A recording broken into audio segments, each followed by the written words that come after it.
welcome back to my channel Sauce and Spices. நான் Mr. Shanthini Yoganandhan. இன்னைக்கு நம்ம வந்து மட்டன் வச்சு ஒரு டிஷ் பண்ண போறோம். அது ஒரு டிஃபரெண்டான ஒரு டிஷ். மட்டன் பெப்பர்னு சொல்லலாம், மட்டன் சில்லின்னு சொல்லலாம். ஸோ எப்படி நம்ம வேணாலும் சொல்லலாம். அது வந்து ஒரு மாதிரி சைனீஸ் டைப் பண்ணியிருப்போம். மட்டன் மெலிசா சீவி அதை அப்படியே ஃப்ரை பண்ணி பார்க்கலாம். நம்ம அது எப்படின்னு சொல்லி பார்த்தா உங்களுக்கு தெரிய ஒரு ஐடியா வரும். ஸோ நல்ல எலசு மட்டன் இருந்தால் இந்த மாதிரி ட்ரை பண்ணி பாருங்கள். ரொம்ப நல்லாயிருக்கும், ரொம்ப டேஸ்டியாக இருக்கும், டிஃப்ரெண்ட்டாக இருக்கும். ஸோ நம்ம வீடியோக்குள்ளே போய் பார்க்கறதுக்கு முன்னாடி உங்கள் எல்லாருக்கும் ரொம்ப நன்றி. சப்ஸ்கிரைப் பண்ண அத்தனை பேருக்கும், புதுசாக என் சேனல் பார்த்துட்டு இருக்கிறவங்க சப்ஸ்கிரைப் பண்ணிக்கோங்க. அப்போ தான் என்னுடைய வீடியோஸ் தான் போட்டோன்னே உங்களுக்கு கிடைக்கும். அப்புறமா எதனா டவுட்ஸ் இருந்ததுன்னா கமெண்ட்டில் கேளுங்க. பிடிச்சிருந்தா லைக் பண்ணுங்கள், ஃப்ரெண்ட்ஸ் அண்ட் ரிலேட்டிவ்ஸாக ஷேர் பண்ணுங்கள். இப்போ வீடியோக்குள்ளே போயிட்டு எப்படி பண்ணுறதுன்னு பார்க்கலாம்.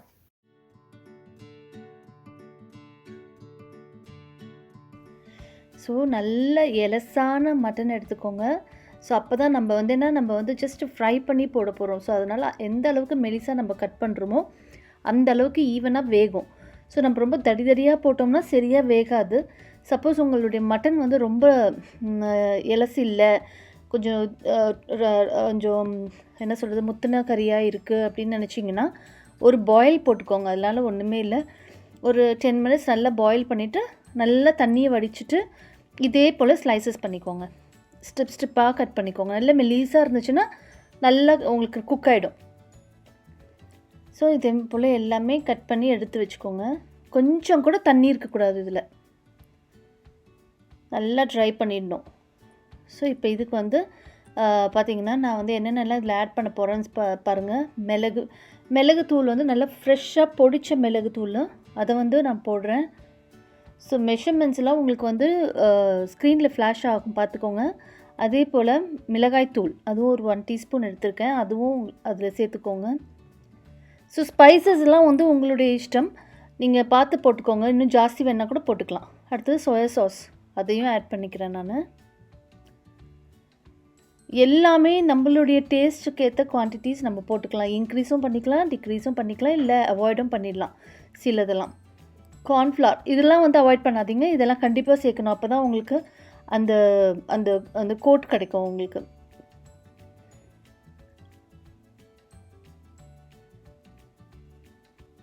ஸோ அதையும் ஆட் பண்ணிக்கோங்க. அப்புறம் ஜிஞ்சர் கார்லிக் வந்து நான் வந்து பொடிசாக கட் பண்ணி வச்சுருக்கேன். ஸோ அதையும் இதில் சேர்த்துக்கோங்க. கொஞ்சம் நசுக்கி கூட சேர்த்துக்கலாம். அப்புறம் வந்து இதில் வந்து ஹனி சேர்க்குறேன், அதையும் இதில் சேர்த்துக்கோங்க.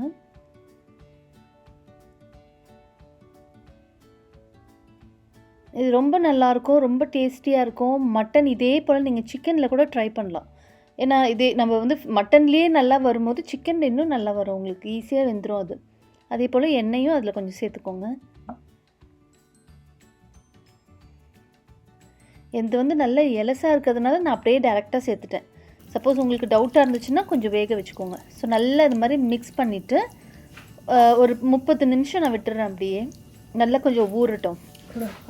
அதுக்குள்ளே நம்மளுக்கு வேணுங்கிற வெஜிடபிள்ஸ்லாம் கட் பண்ணி வச்சுக்கோங்க. ஸோ இப்போ நான் அதெல்லாம் ரெடி பண்ணி வச்சுட்டேன். ஒரு 1/2 hour கழித்து ஆரம்பிக்கிறேன் நான். இதில் வந்து ஒரு 2 டீஸ்பூனில் 2 டேபிள் ஸ்பூன் அளவு நம்ம இதெல்லாம் ஃப்ரை பண்ணுற அளவுக்கு எண்ணெயை ஊற்றிக்கோங்க. இதில் ரொம்ப எண்ணெய் தேவையில்லை. ஊற்றிட்டு நம்ம ஏற்கனவே நம்ம வந்து எல்லாமே ரெடி பண்ணி வச்சுருக்கோம் இல்லையா, அதை தனித்தனியாக அந்த மட்டன் பீசஸ் எல்லாம் போட்டு மெதுவாக, அதாவது ஸ்லோ ஃபயரில் தான் நம்ம குக் பண்ணணும். ஏன்னா இது மட்டன் வேகணும்.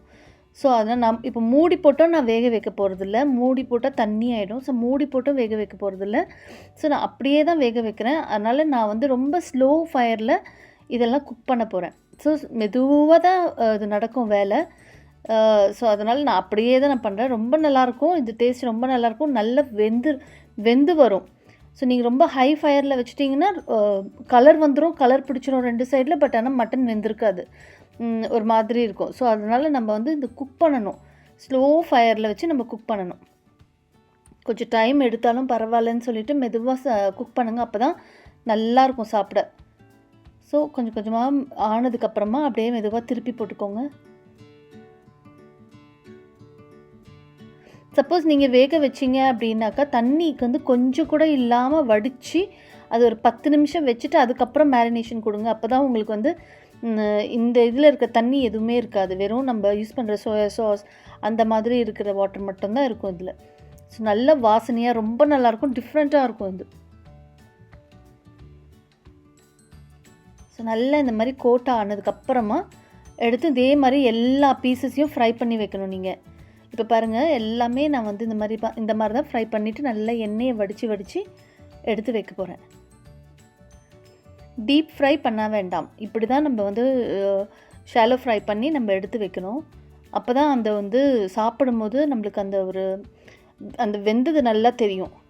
சப்போஸ் நீங்கள் ரொம்ப கொஞ்சம் தடியாக கட் பண்ணி போட்டுட்டிங்கன்னா வேகிறது கஷ்டமாயிடும். கொஞ்சம் மெலிசாவே கட் பண்ணிக்கோங்க. பொறுமையாக வெறும் பீஸ் மட்டும் எடுத்து வச்சுட்டு மெலிசாக கட் பண்ணி இதே போல் ஃப்ரை பண்ணி அந்த சோயா சாஸ்லாம் இருக்கிறதுனால, ஹனிலாம் இருக்கிறதுனால நல்ல பர்ன்ட் கோட் இருக்கும் உங்களுக்கு.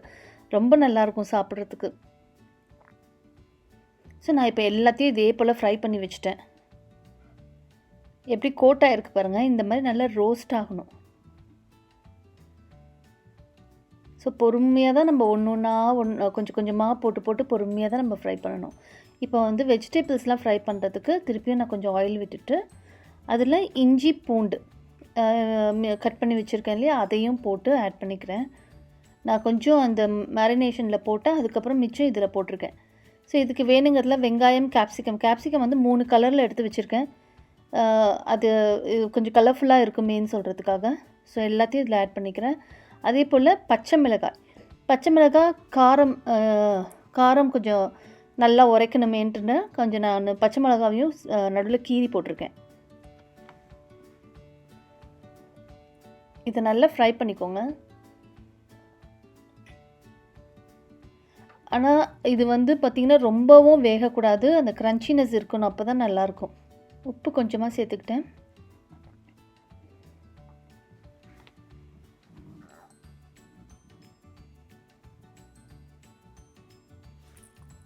இப்போ வந்து இது வந்து பார்த்திங்கன்னா நம்ம ஊற வச்சோம் இல்லையா மட்டன், அதெல்லாம் ஃப்ரை பண்ணிவிட்டு மிச்சம் இருந்த தண்ணியை ஊற்றுறேன் அதில். அப்புறம் ஒரு தண்ணி கிளாஸில் வந்து கொஞ்சமாக தண்ணி, அதாவது ஒரு 1/2 கப்பு தண்ணி எடுத்து வச்சுட்டு அதில் வந்து கார்ன்ஃப்ளவர் 1 டேபிள் ஸ்பூன் போடுறேன். அதே போல் சோயா சாஸ், அதுக்கப்புறமா பெப்பர் பவுடர் கொஞ்சம் போடுறேன். எல்லாத்தையும் போட்டு நல்லா கலந்துட்டு, அந்த கட்டியே இருக்கக்கூடாது. அப்புறம் வினிகர் 1 டேபிள் ஸ்பூன் கிட்ட போடுறேன், அதையும் நல்லா கலந்து விட்டுக்கோங்க.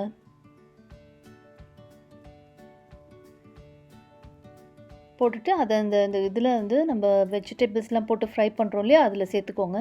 சேர்த்துட்டா இதெல்லாம் நல்லா கொஞ்சம் கோட் ஆகும். அப்புறம் நம்ம ஃப்ரை பண்ண மட்டன் பீசஸையும் இதில் சேர்த்து நல்லா பிரட்டி விட்டுருங்க.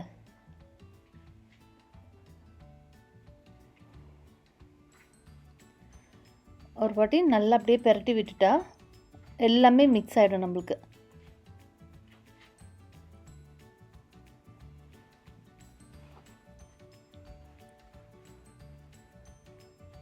ஸோ ரொம்ப வந்து அந்த கேப்சிகம்லாம் ரொம்ப குக் ஆகக்கூடாது, ஜஸ்ட் லேசாக கொஞ்சம் பர்ன்ட் ஆன மாதிரி இருக்கணும், அவ்வளோதான்.